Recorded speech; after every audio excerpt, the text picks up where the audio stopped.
Bright Future Secondary School stood as one of the most prestigious institutions in the region. Nestled amidst rolling hills and lush greenery, the school was renowned for its academic excellence and strict discipline. Over the years, it had produced top scholars, national athletes, and even a few notable politicians. Its motto, "Knowledge is Light," was emblazoned on the school crest, a constant reminder of its dedication to nurturing young minds. The sprawling campus was a sight to behold, with red-bricked classrooms, a state-of-the-art science laboratory, and a library filled with books that could transport students to different worlds.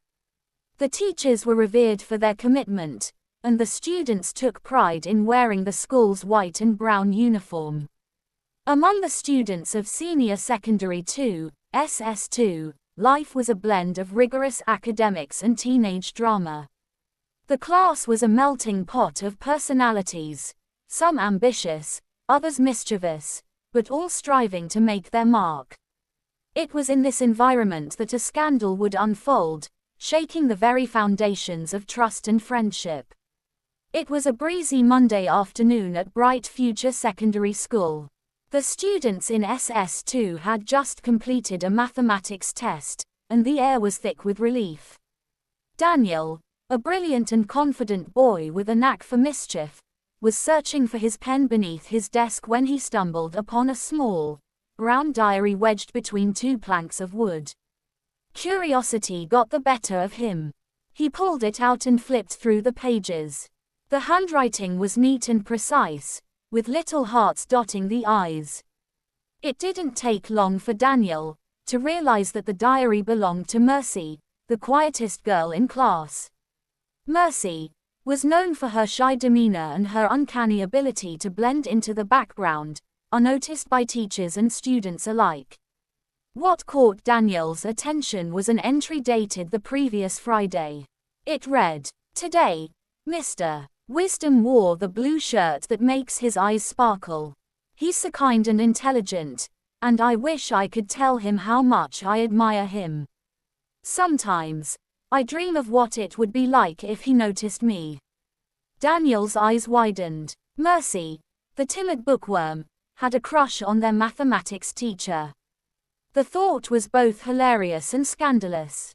He couldn't keep this to himself. During the lunch break, Daniel gathered his closest friends, David, Thomas, and Brian. "Guys, you won't believe what I found," he said, waving the diary in front of them. "Mercy likes Mr. Wisdom." "No way," Brian exclaimed, grabbing the diary. He read aloud, mimicking Mercy's voice in an exaggerated manner.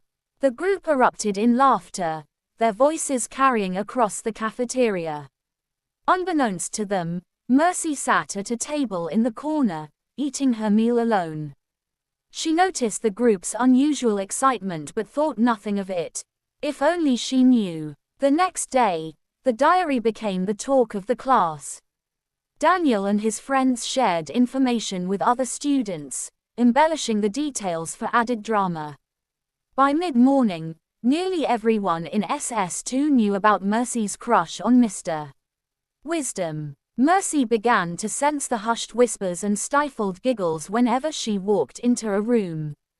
Her classmates would exchange knowing glances, and some even made vague comments about liking older men. Mercy felt confused and uneasy, but she couldn't pinpoint the cause. During an afternoon class, Mr. Wisdom noticed the unusual behavior of his students. They whispered and giggled more than usual, their eyes darting between him and Mercy. Frustrated, he demanded, "What is going on here?" The class fell silent. Sensing trouble, Daniel pointed at David, who reluctantly stood and mumbled, "Sir, it's Mercy's diary. Someone found it. Bring it here, Mr. Wisdom ordered. His strict tone immediately silenced the class. David handed over the diary, avoiding eye contact.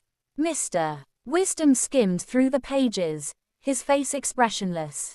He closed the diary and called out, "Mercy, come forward."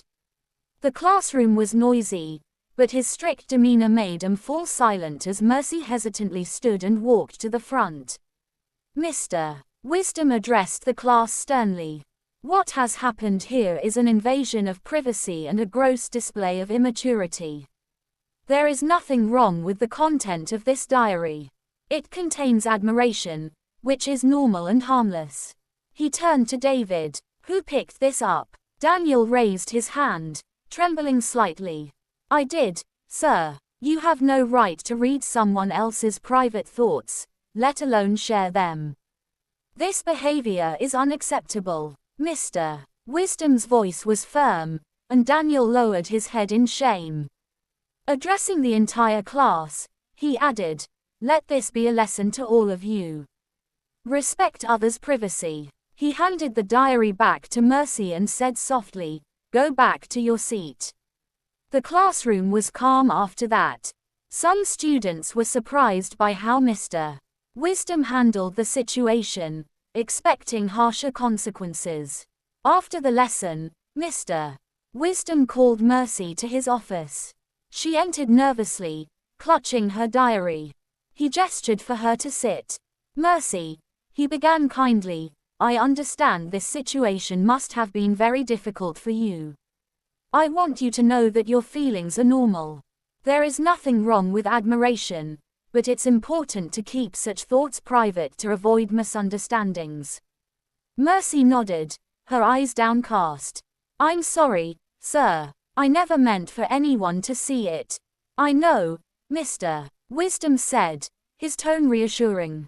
You are a bright and talented student, Mercy. Don't let this incident define you. Focus on your studies, what brought you to this school, and continue being the diligent student you've always been.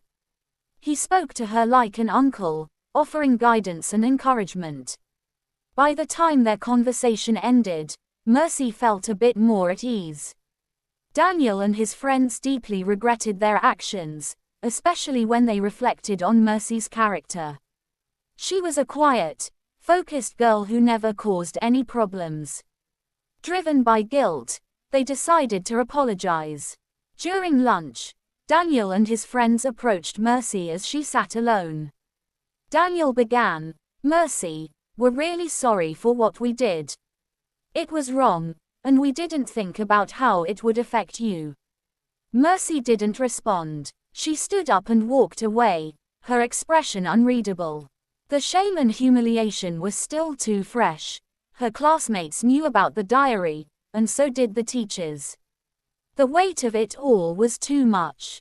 The next morning, Daniel arrived at school earlier than usual. As he walked through the corridor, he spotted Mercy sitting on a bench, reading a book.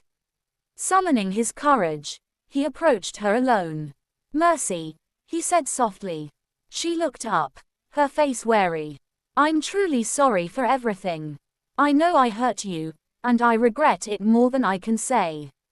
You didn't deserve any of it. Mercy studied him for a moment, then sighed. Fine. Daniel, I forgive you. Relief washed over his face. Thank you, he said earnestly. From that moment, an unexpected friendship blossomed between them. Daniel, eager to make amends, he started walking home together with Mercy and his friends. What started as a scandal turned into a lesson on forgiveness and growth, leaving a lasting impact on both their lives.